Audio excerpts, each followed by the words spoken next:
Hello everyone, I'm Alicia Malone. I am Eric Davis. And I'm excited, Eric. I'm excited too. Because I'm about to see the trailer for Fantastic Beasts and Where to Find Them. Now, you've already cheated, you've seen this. I have. This is the final trailer for Fantastic Beasts Where to Find Them. This is an exciting movie. This is like the most anticipated fall movie of the season. Harry Potter prequel. Yeah. We're excited. I am so excited. I'm a bit of a pothead. Or Potterhead. I don't know what the correct terminology is.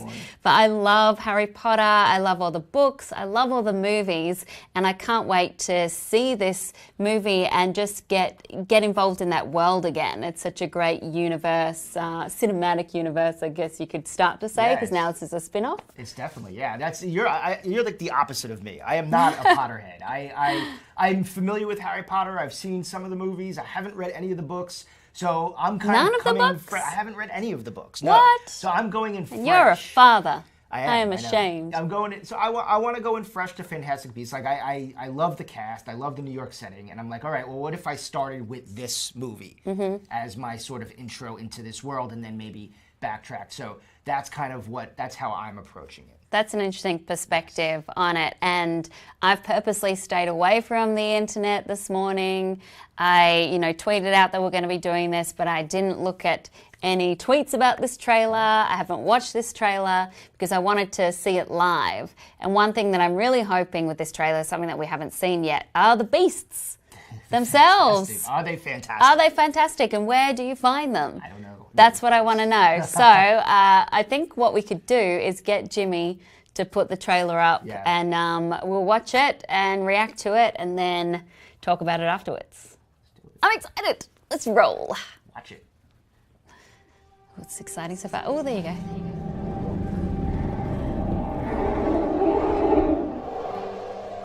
You've known for 24 hours that an unregistered wizard set magical beasts loose in New York. Yes. Where is this man?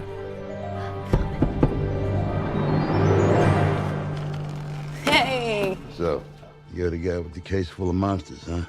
News travels fast. Mr. Scamander, do you know anything about the wizarding community in America?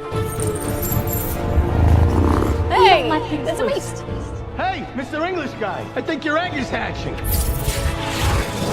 You wiped his memory, right? The no magic? What? No magic. The non-wizard. Sorry, we call them muggles.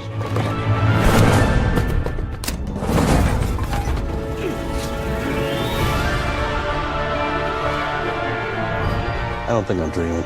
I'll pave it away. I ain't got the brains to make this up. Something is stalking our city. Wreaking destruction. And then disappearing without a trace. Witches live among us. We've lived in the shadows for too long. Oh, the hair. Ask all of you. Who does this protect? Us? Or them? Danger. He senses danger. This is related to Grindelwald's attacks in Europe. This could mean war. We got a plan, right, guys? They need our help.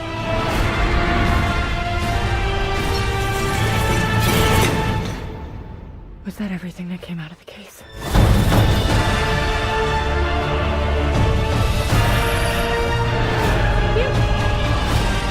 I won't let another one die. I refuse to bow down any longer.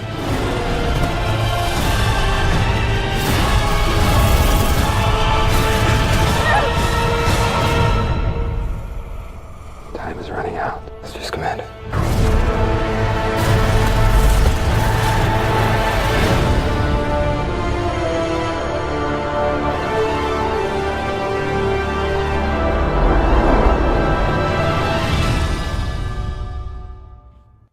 Oh, it looks so good. I'm so excited. It's pretty good. So a couple of things. Firstly, we got to see some beasts, which looks really cute. We don't know the names for them yet, but that I loved seeing the cute little guy, little hedgehog, kind of looks almost like a platypus at the same time. Yeah, some of those are, I think, part of the Potter universe. Like the tree guy, who I forget, like the Groot-esque guy has a name and has been in like Potter video games, I believe, and is like a character in there. So it's what I like about it is that they're bringing in sort of these little pieces of the universe of Harry Potter that you may have seen on like a book that Harry had, or on like a pamphlet that Harry had, or a card that Harry had, and they're kind of exploring those a little bit more. Which is fun, I think, for Potter fans to see those connections. Yeah, absolutely. I mean, that's the thing about this whole movie is it's based on a book, which is like a textbook about fantastic beasts, and then they've made it into a film. It's great that, you know, J.K. Rowling herself, she actually wrote this script, and that's the first time writing it. And they've got so many of the Potter behind-the-scenes people come back for it, like David Yates, who we were talking about before we started rolling. Yeah, this is his fifth movie in this world. So I think that if you're a Harry Potter fan, and you're coming into this kind of with reservations of like, can they recapture the magic of those Harry Potter movies? You know, they have all of these people that worked on those movies coming back, you know, and I think that that's a big thing that you don't always get when they kind of revisit sort of a world or a franchise, and I think Yates knows what he's doing. The fact that J.K. Rowling is so involved in this movie, she wrote the script, she's more involved in this movie than she was in any of the Harry Potter movies. You know, I think that's kind of a cool thing. And they've already mapped out this story. So there's a sequel already in the works for 2018. They know what they're bringing to the table. They know how to get you excited. The music, it looks good. As a non-Potter fanboy, what do you think of it? I want to see it. You know, what I love is the old New York. That's what speaks to me. I'm a New Yorker. I love the fact that they have New York accents actually in this movie. And it's old New York. It's 1920s New York. They have that big scene at the end where they're flushing something through the subways, and that probably describes why the subways are so horrible today because of that scenario. Exactly, because of that bloody beast.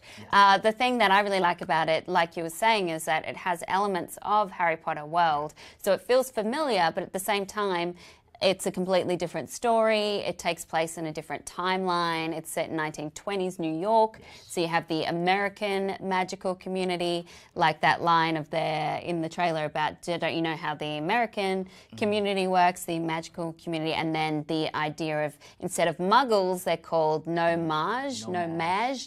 magic, basically. And then they have the auras that are like the police, and that's, you know, Colin Farrell's character, who's trying to crack down on these beasts like going everywhere in New York and causing trouble.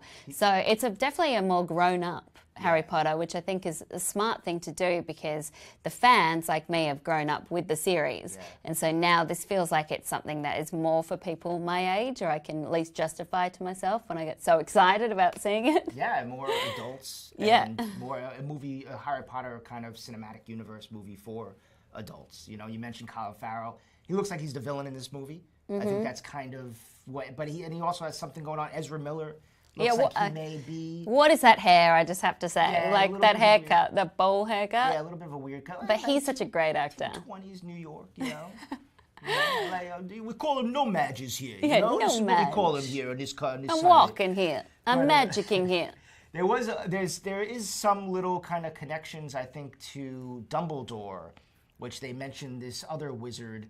Grangelward or something like that is his name. Yeah, it's very it's mentioned connected. briefly in the trailer about how he's attacking Europe. And I think in the Potter sort of mythology at this time, he was a very popular dark wizard. Yeah. And he had some run-ins with Dumbledore, and there's a long history there, and without spoiling anything. And so I think that if you are kind of a Potterhead, that those connections may tease maybe him being the primary villain of this overarching franchise. Absolutely. Which could mean that they would go back to Europe as well, and we could see that happen too down the line. And so I think that, I like the way they're mixing in the Potter mythology here. And this is, I think, a big thing right now too, with Rogue One coming out in December. They're doing something similar. A spin-off story, but still part of the universe. Within, I much prefer that to just having a remake or a sequel. It's kind of a prequel, but at the same time, it takes place in a different world as well as being the same universe, if that makes sense. I was really lucky that I got to visit the set of this last year, Fantastic Beasts. It was amazing because it was actually filmed in London, And Eddie Redmayne joked about that he said when he got the role of Newt Scamander, I love that name, he said to his wife, like, pack your bags, honey, we're going to New York. And then he found out, no, it's actually filming in London. So they filmed at the same studios as Harry Potter, the Leavesden Studios, the Warner Brothers Studios, big backlot. And they built these streets of New York. And I got to walk around and they had the cars going past, they had all the extras, they had steam coming out of the grates, and the costumes are beautiful because although they brought back many people from the Harry Potter world, like there's the guy that makes the wands is back, and I got to touch a wand, I was really excited. And then, don't think too much about that. But Colleen Atwood is in charge of all the costumes. Yes. Multi-Oscar winning, I think she's won 3 Oscars and been nominated for so many more for her costume designs, and it just looks beautiful, all the 20s style. And I was lucky that she dressed me You dressed in costume. in 1920s New York. And she dressed me herself, Colleen Atwood herself. Cool. Took a look at me, she'd seen some photos before the shoot, and then she decided that I was going to be in aura because she said that I'm a bit of a badass, she can tell. So I'm like, oh, I'm not at all, but I'm glad I appear that way. So I got to dress up in some of those outfits and walk around the streets, awesome. and it was just awesome. If she wins an Oscar for this movie, you could be like, I'll be like, it's part of that. That's a small part of it. Inspire that in some small way. But it was so cool to go to the set and just see everything. I imagine for the actors it must be so helpful to walk on the set and have tangible, like tactile things they can touch. Green screen as well. Of course, we saw some of the effects in the trailer, like the one you were like, oh, that's so cool when you go into the briefcase. Mm-hmm. Yeah, that was really cool. But it does seem like, of course, there's going to be so much CGI, but at least the sets were look like they're very realistic. Yeah, that kind of practical sort of feel, which I think we're seeing a lot more of now, especially with the reemergence of like a Star Wars The Force Awakens, where they're going back to practical effects. It's like we went through the 80s, which was all about practical effects, into the computer age, which was all computer generated, and now we're sort of cycling back to have like that old school, nice mixture. You want kind of creatures that people feel like they could reach out and touch, I think. Yeah, and it's, of course, it's hard to do when you've got something like the Fantastic Beasts that are something that's of a complete creation. And I imagine for the actors to have to see a flying thing and imagine it in their heads must be tricky. We've got Gina over there on our fact check, and she said, yes, Colleen has won 3 Oscars, which is amazing.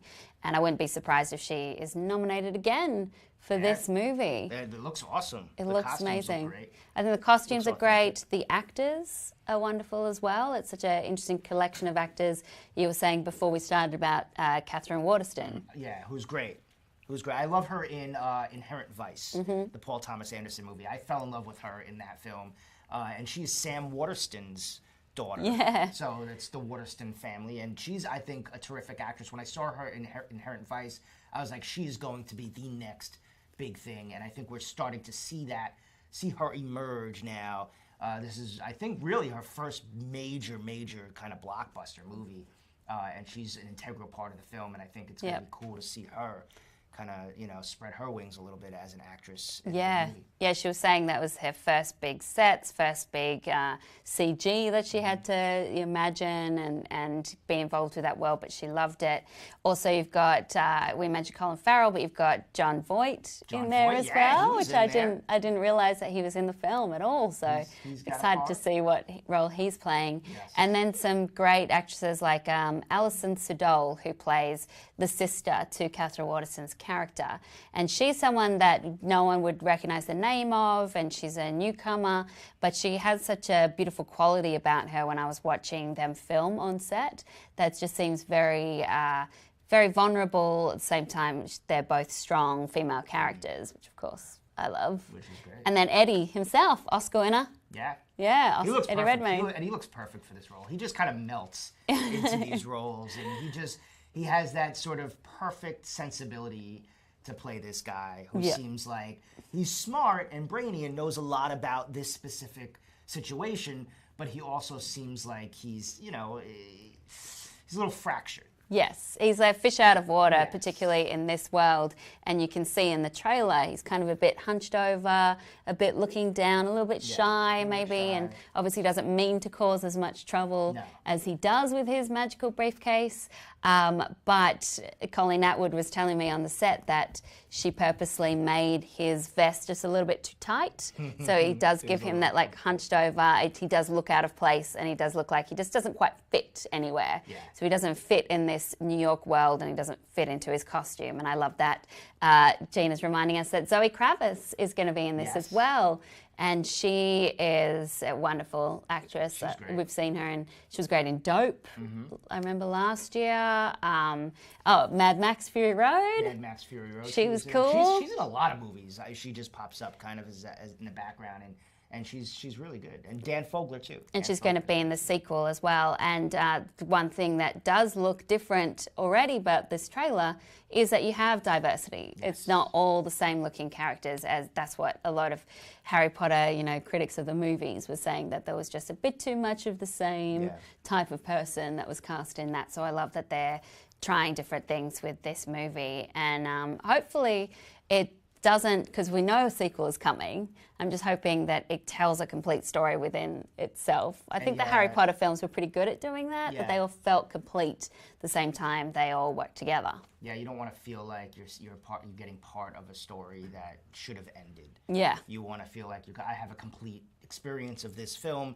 and I'm looking forward to what the next chapter would be. So, but J.K. Rowling, like we said, she wrote this. She's masterminding this whole thing. In she J.K. knows how we to tell a trust. story. Yes, in J.K. we trust. So Yeah. I think it looks cool. I think as somebody who's not as obsessed with Harry Potter, like I want to see it. I think it looks cool. I think it looks like a fun, fantastical movie that speaks to sort of where we are right now and how we want these franchises to kind of continue to live on and see these different stories, but still kind of hang out in that universe. And I think that does everything. Yes, exactly. I think it ticks all the boxes for what franchises should do, and what we haven't seen much of this summer, unfortunately, is something that feels wholly original. At the same time, it's part of a whole series. You've got JK, she's writing this one, she's also writing the sequel, so it will have that Harry Potter universe explained properly.